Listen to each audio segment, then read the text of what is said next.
Thank you.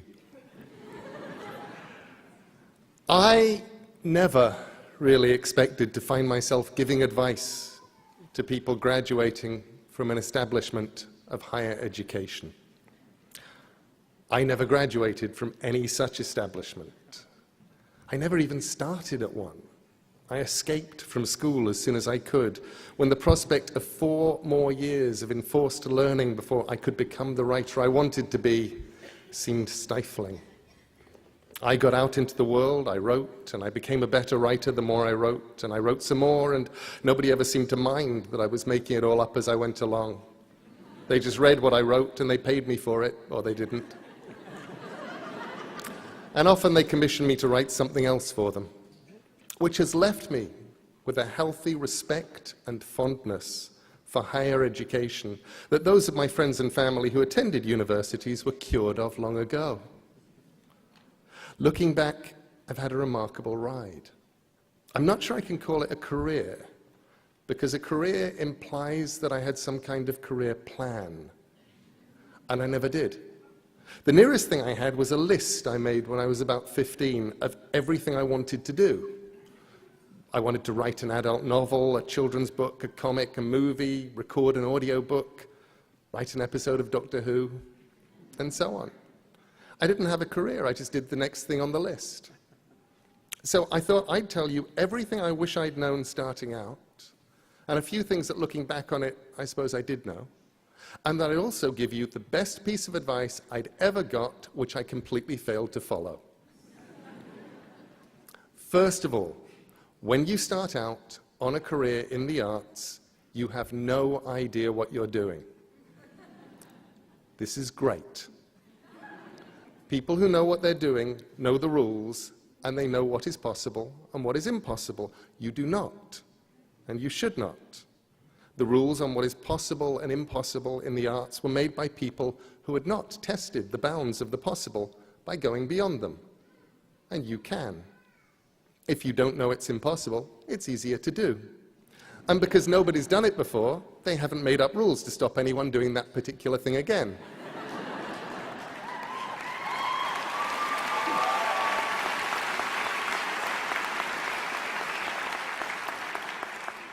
Secondly, if you have an idea of what you want to make, what you were put here to do, then just go and do that.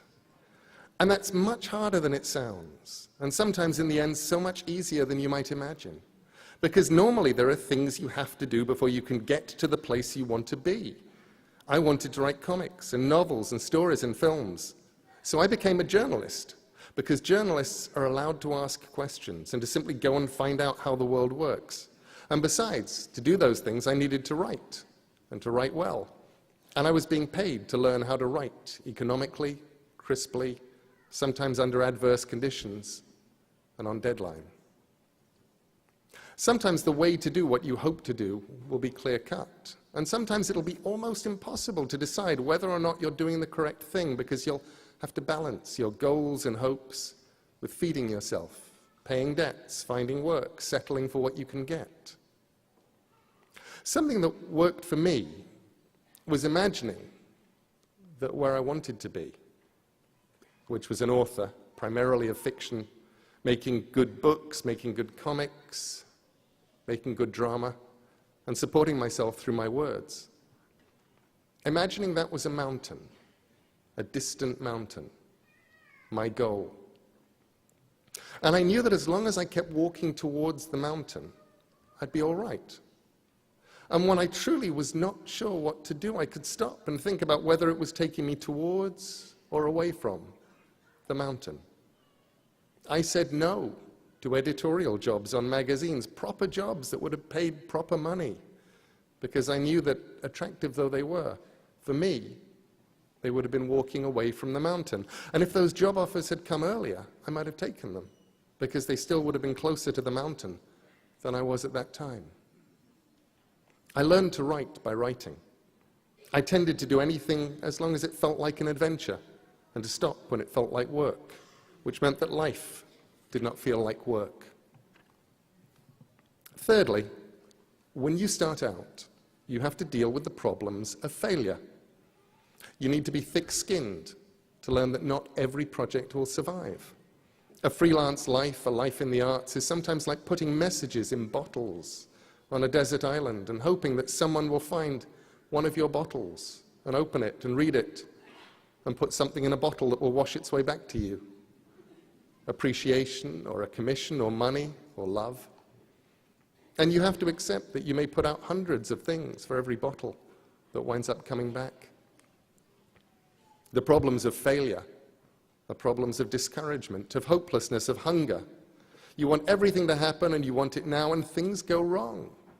My first book, a piece of journalism I'd done only for the money, and which had already bought me an electric typewriter from the Advance, should have been a bestseller. It should have paid me a lot of money if the publisher hadn't gone into involuntary liquidation between the first print run selling out and the second print run never happening, and before any royalties could be paid. It would have done. And I shrugged, and I still had my electric typewriter and enough money to pay the rent for a couple of months, and I decided that I'd do my best in future not to write books just for the money. If you didn't get the money, then you didn't have anything. And if I did work I was proud of, and I didn't get the money, at least I'd have the work. Every now and then, I forget that rule. And whenever I do, the universe kicks me hard and reminds me. I don't know that it's an issue for anybody but me, but it's true that nothing I did, where the only reason for doing it was the money, was ever worth it, except as bitter experience. Usually I didn't wind up getting the money either. The things I did because I was excited and wanted to see them exist in reality have never let me down, and I've never regretted the time I spent on any of them. The problems of failure are hard. The problems of success can be harder because nobody warns you about them. The first problem of any kind of even limited success is the unshakable conviction that you're getting away with something, and that any moment now they will discover you.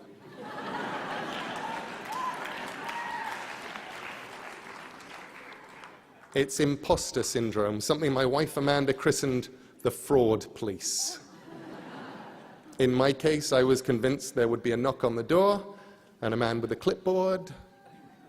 I don't know why he had a clipboard, but in my head, he always had a clipboard, would be there to tell me it was all over and they'd caught up with me, and now I would have to go and get a real job, one that didn't consist of making things up and writing them down, and reading books I wanted to read, and then I would go away quietly and get the kind of job where I would have to get up early in the morning and wear a tie and not make things up anymore.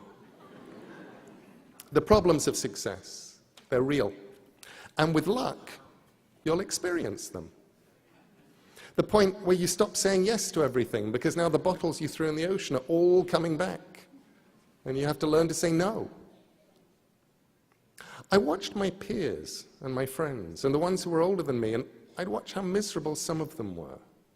I'd listen to them telling me they couldn't envisage a world where they did what they've always wanted to do anymore, because now they had to earn a certain amount every month just to keep where they were.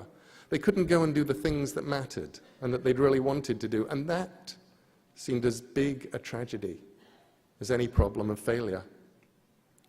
And after that, the biggest problem of success is that the world conspires to stop you doing the thing that you do because you're successful.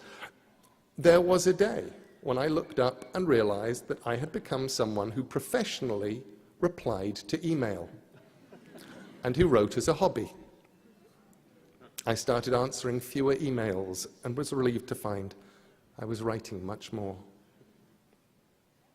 Fourthly, I hope you'll make mistakes.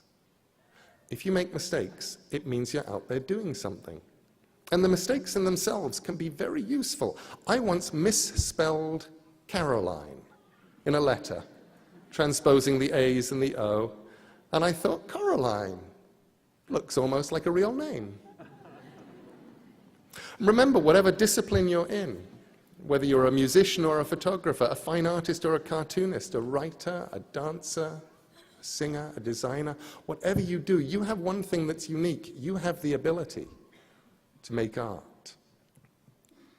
And for me, And for so many of the people I've known, that's been a lifesaver. The ultimate lifesaver. It gets you through good times and it gets you through the other ones. Sometimes life is hard. Things go wrong in life and in love and in business and in friendship and in health and in all the other ways that life can go wrong. And when things get tough, this is what you should do. Make good art. I'm serious.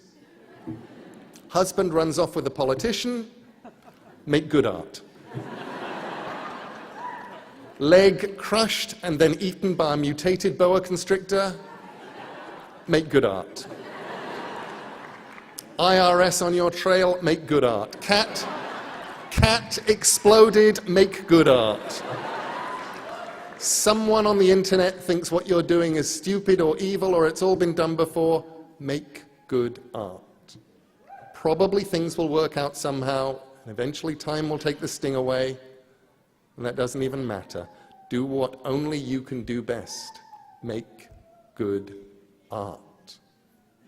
Make it on the bad days, and make it on the good days too.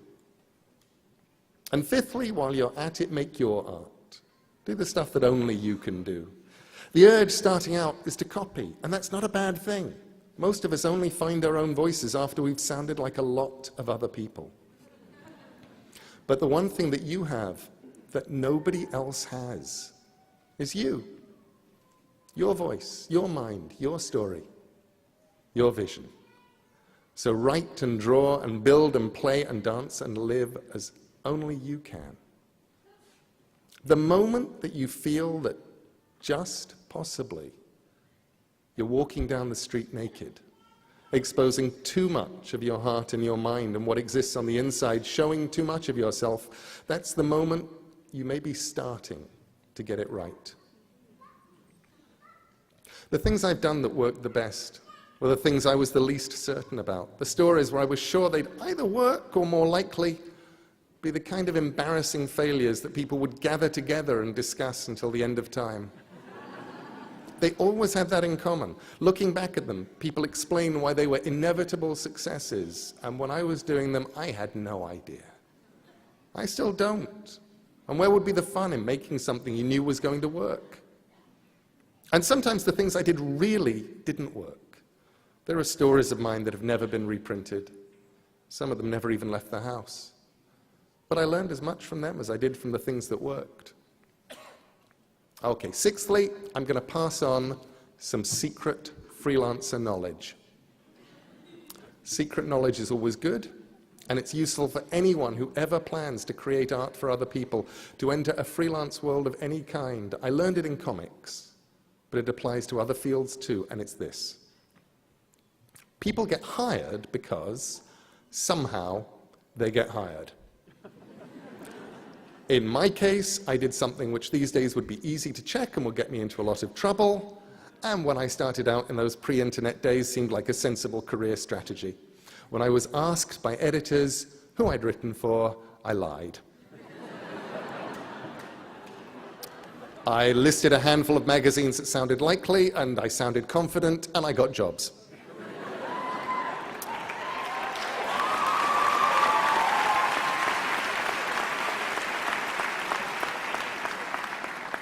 I then made it a point of honor to have written something for each of the magazines I'd listed to get that first job.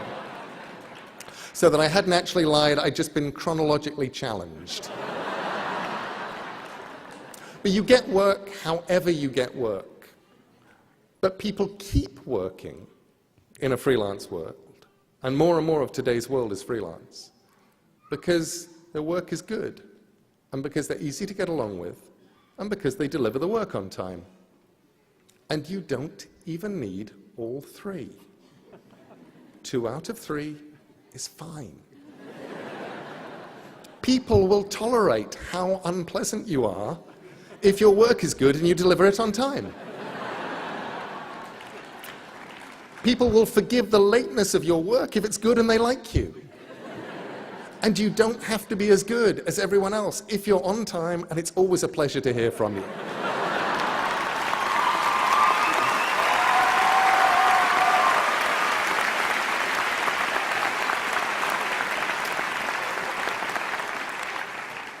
So when I agreed to give this address, I thought, what is the best piece of advice I was ever given? And I realized that it was actually a piece of advice that I had failed to follow. And it came from Stephen King. It was 20 years ago at the height of the success, the initial success of Sandman, the comic I was writing. Thank you. I was writing a comic people loved, and they were taking it seriously.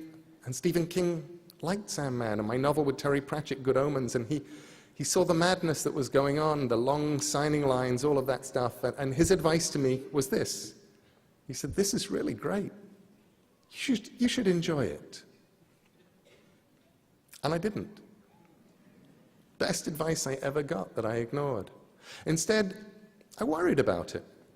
I worried about the next deadline, the next idea, the next story. There wasn't a moment for the next 14 or 15 years that I wasn't writing something in my head or wondering about it. And I didn't stop and look around and go, this is really fun. I wish I'd enjoyed it more. It's been an amazing ride, but there were parts of the ride I missed because I was too worried about things going wrong, about what came next to enjoy the bit that I was on.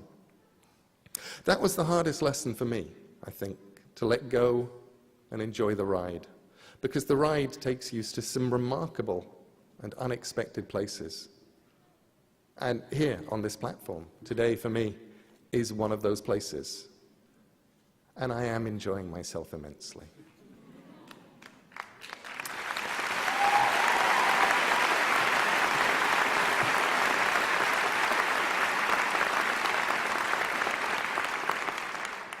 I'd actually put that in brackets just in case I wasn't. I wouldn't say it. To all today's graduates, I wish you luck. Luck is useful. Often you will discover that the harder you work and the more wisely that you work, the luckier you will get. But there is luck, and it helps. We're in a transitional world right now, if you're in any kind of artistic field, because the nature of distribution is changing. The models by which creators got their work out into the world and got to keep a roof over their heads and buy sandwiches while they did that, they're all changing. I've talked to people at the top of the food chain, in publishing, in bookselling, in music, in all those areas, and no one knows what the landscape will look like 2 years from now, let alone a decade away. The distribution channels that people had built over the last century or so are in flux for print, for visual artists, for musicians, for creative people of all kinds, which is on the one hand intimidating, and on the other immensely liberating.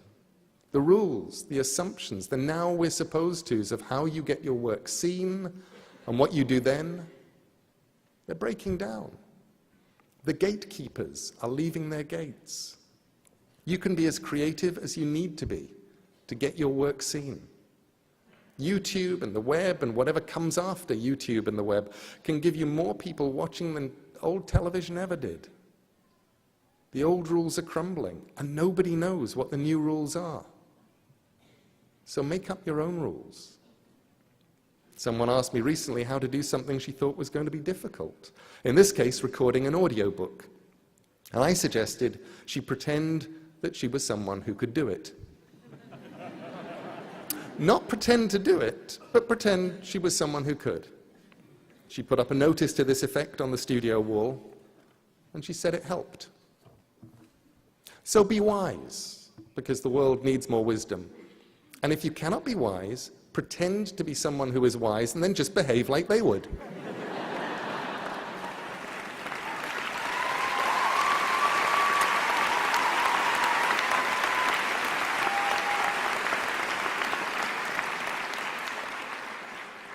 And now go and make interesting mistakes, make amazing mistakes, make glorious and fantastic mistakes, break rules, leave the world more interesting for your being here. Make good art. Thank you.